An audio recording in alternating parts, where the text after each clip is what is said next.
Pemirsa Newsline, kini saatnya kami menghadirkan berita seputar kriminalitas dalam segmen Berkas Bedah Fakta Kriminalitas.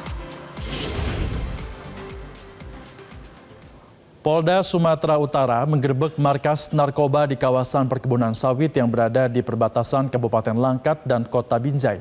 Dalam penggerebekan ini, polisi mendapati sistem pengamanan berlapis, bahkan anak-anak juga dilibatkan sebagai pemantau pintu masuk. Barak narkoba ini berdiri di tengah perkebunan sawit. Polisi terpaksa melepaskan tembakan peringatan ke udara untuk membubarkan para pelaku yang berlarian meninggalkan lokasi. Sejumlah orang yang tidak sempat melarikan diri berhasil ditangkap petugas bersama dengan barang bukti sabu dan alat hisapnya. Markas narkoba ini berupa belasan gubuk semi permanen yang digunakan untuk transaksi sekaligus tempat mengkonsumsi narkoba. Seluruh gubuk ini kemudian dimusnahkan polisi dengan cara dibakar.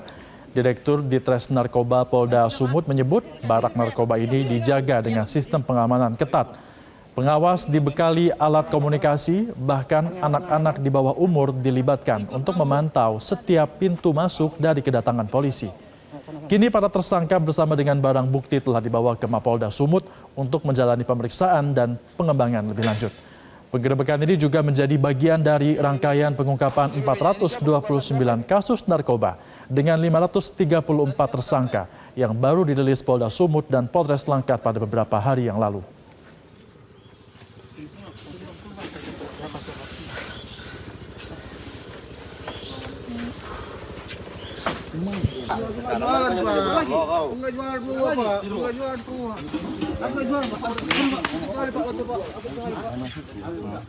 Polda Sumatera Utara berhasil menggerebek markas narkoba di kawasan perkebunan sawit yang berada di perbatasan Kabupaten Langkat dan Kota Binjai. Dalam penggerebekan ini polisi mendapati sistem pengamanan yang berlapis. Bahkan anak-anak juga dilibatkan oleh para bandar untuk memantau pintu masuk dari kedatangan petugas. Nah, untuk bisa membahas lebih lanjut bagaimana kasus ini sedang berlangsung, kita tergabung bersama dengan Direktur Reserse Narkoba Polda Sumatera Utara, Kombes Jen Calvin Simanjuntak.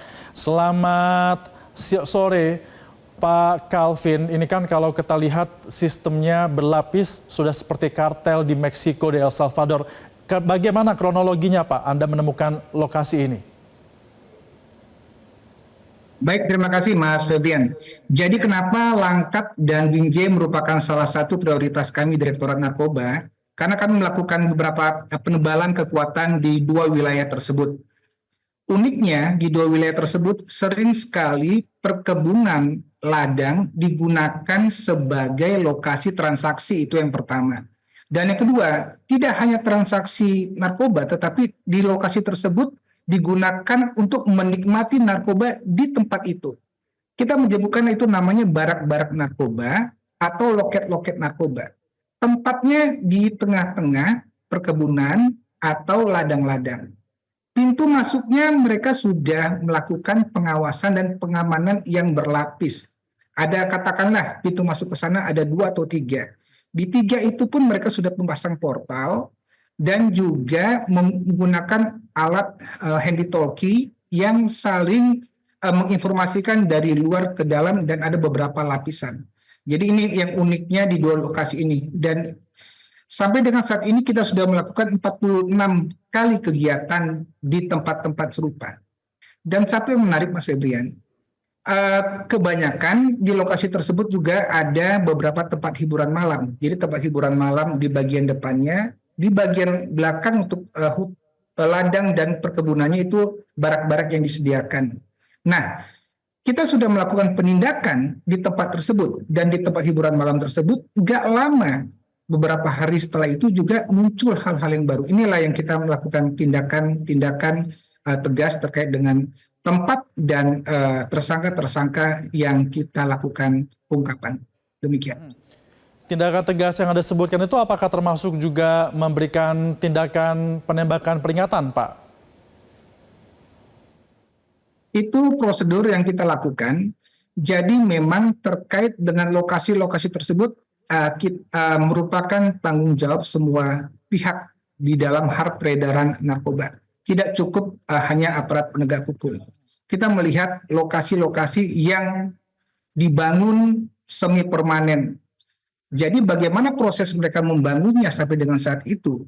Sebenarnya ini kita harus sama-sama melakukan kolaborasi, tidak hanya aparat penegak hukum. Maka itu beberapa waktu yang lalu Forkopimda yang ada sudah bersama-sama sinergi, kolaborasi melakukan hal-hal tersebut. Artinya kita menyelamatkan anak-anak bangsa.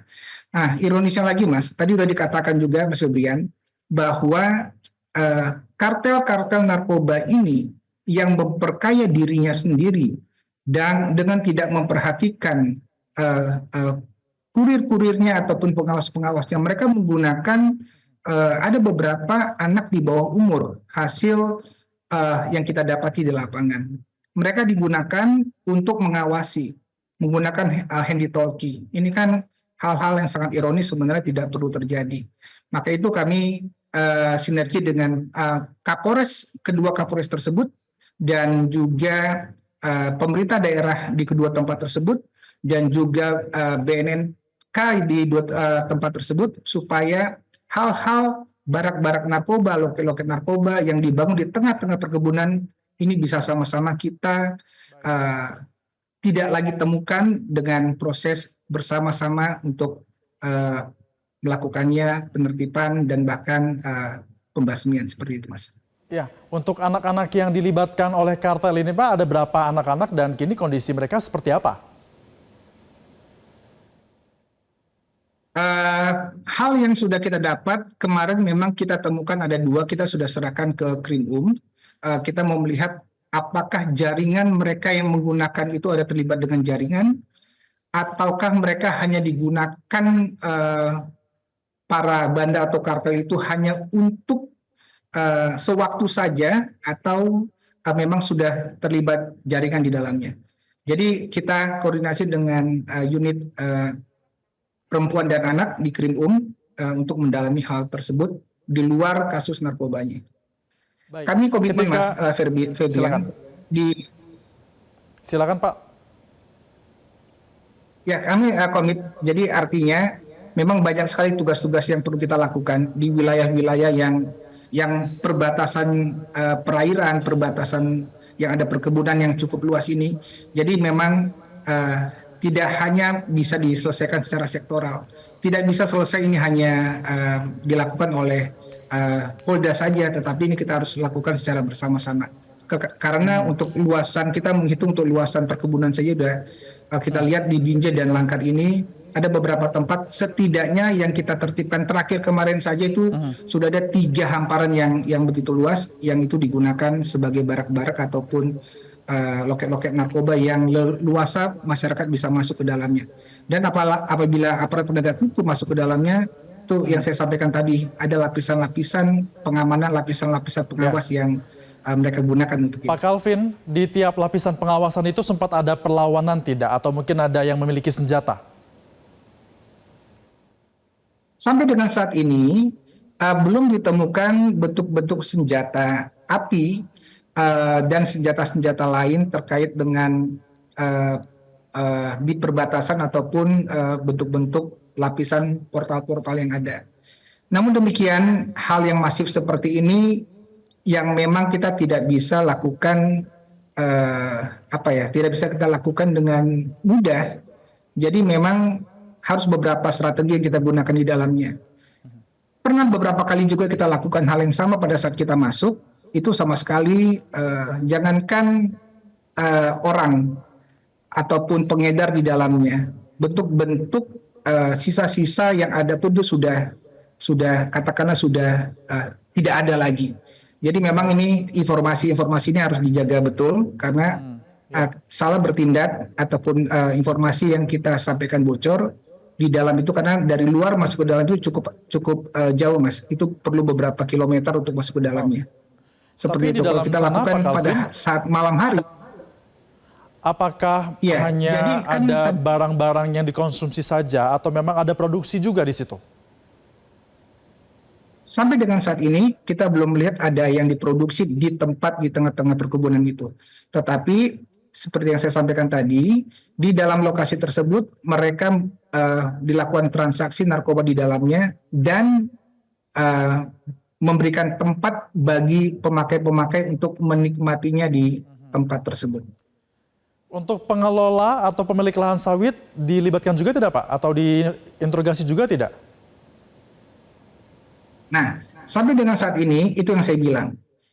Tidak cukup aparat penegak hukum yang melakukan hal-hal penegakan hal seperti ini. Kami berkoordinasi dengan pemerintah daerah setempat terkait dengan lokasi tersebut, hak terkait dengan lokasi tanah, perkebunan yang digunakan oleh para kartel tersebut. Nah, jadi itu saya sampaikan. Sampai dengan saat ini masih didalami dari pihak terkait. Kita melihat mungkin ada yang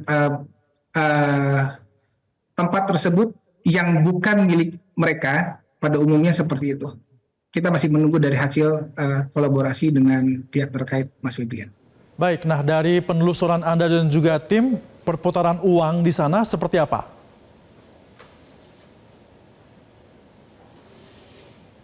Perputaran uang terkait dengan transaksi di sana, kita melihat tidak bisa melihat secara detail, tetapi dengan jumlah barang bukti yang dari hasil transaksi beberapa tersangka yang kita dapati di 3 barak tersebut, hasil interogasi, 1 hari saja mereka bisa mengedarkan lebih dari 1 kilogram. Jadi perputaran uang untuk itu, dan mereka menjualkan jajahan narkotika tersebut itu dalam bentuk paket-paket tertentu. Oke. Jadi terkait dengan jumlah keuntungan dan jumlah perputaran, kita melihat asumsinya terkait dengan jumlah barang bukti sekecil-kecilnya 1 kilogram itu diedarkan untuk 1 hari Mas di tempat masing-masing tersebut. Baik, Pak Calvin, terakhir, ini jaringannya apakah jaringan hanya dalam negeri saja, daerah saja, atau memang ada jaringan internasional yang terlibat di dalamnya? Nah, ini menarik nih. Sampai dengan saat ini, kami melihat di 2 lokasi itu modusnya adalah di dalam perkebunan. Tetapi ada yang kita akan lakukan rilis lagi di minggu depan atau minggu ini, itu di tempat lain selain Binjai dan Langkat. Modus yang mereka gunakan adalah peredaran di tengah-tengah sawah. Nah, sampai dengan saat ini, sumber barang bukti yang mereka dapat, kita masih mengetahui itu masuk ke dalam lokasi provinsi itu dari pengedar-pengedar yang ada di provinsi itu. Tetapi tidak menutup kemungkinan bahwa peredaran di antar provinsi ini masuk dari tempat lain, bahkan luar negeri. Jadi masih dalam proses pendalaman informasi yang kita dalami, Mas Febrian. Berarti masih terus didalami Pak ya, karena ini sudah sangat mengkhawatirkan sekali, masuk ke kebun sawit, masuk ke persawahan, sangat bahaya sekali. Terima kasih Direktur Reserse Narkoba Polda Sumut, Kombes Jen Calvin Simanjuntak, sudah bergabung bersama kami dalam Newsline. Pak Calvin, selamat kembali bertugas dan juga beraktivitas. Download Metro TV Extend sekarang.